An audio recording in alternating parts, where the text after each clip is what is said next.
Revenir sur une page de l'histoire, une lourde tâche pour ce rapport qui établit la liste des personnes juives arrêtées et déportées en principauté.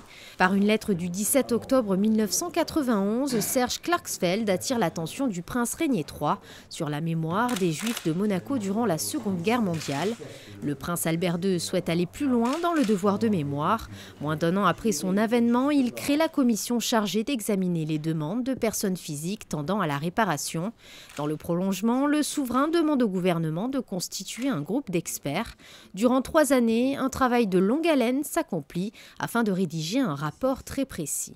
Les travaux de notre groupe d'experts ont été menés avec les archives de la sûreté publique, les archives diplomatiques françaises, les archives diplomatiques allemandes, donc tout un matériel documentaire qui nous a permis de faire le point et de dresser les listes des Juifs arrêtés sur ordre de Vichy en 1942 et arrêtés par les Allemands en 1944, en rappelant que sous l'occupation italienne, aucun juif n'a été arrêté à Monaco et déporté.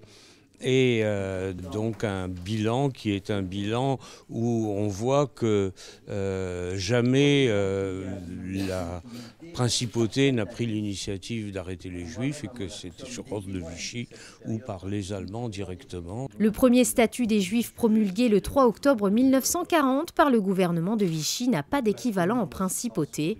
Il faut attendre le 1er juillet 1941 pour qu'une ordonnance-loi qui ne reçoit pas d'observation du Conseil d'État ni de la Commission de législation du Conseil national prescrivent seulement le recensement de toute personne juive séjournant à Monaco.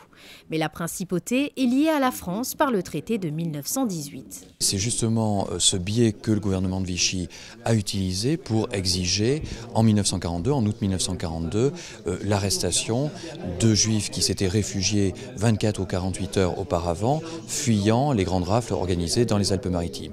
Et ces juifs ont été à ce moment-là livrés à la police de Beausoleil et ramenés à Nice. Ce rapport est dédié à Fernand Lévy, décédé le 15 août dernier. Sa connaissance de la principauté et de la communauté juive ont guidé le travail mené par le groupe d'experts.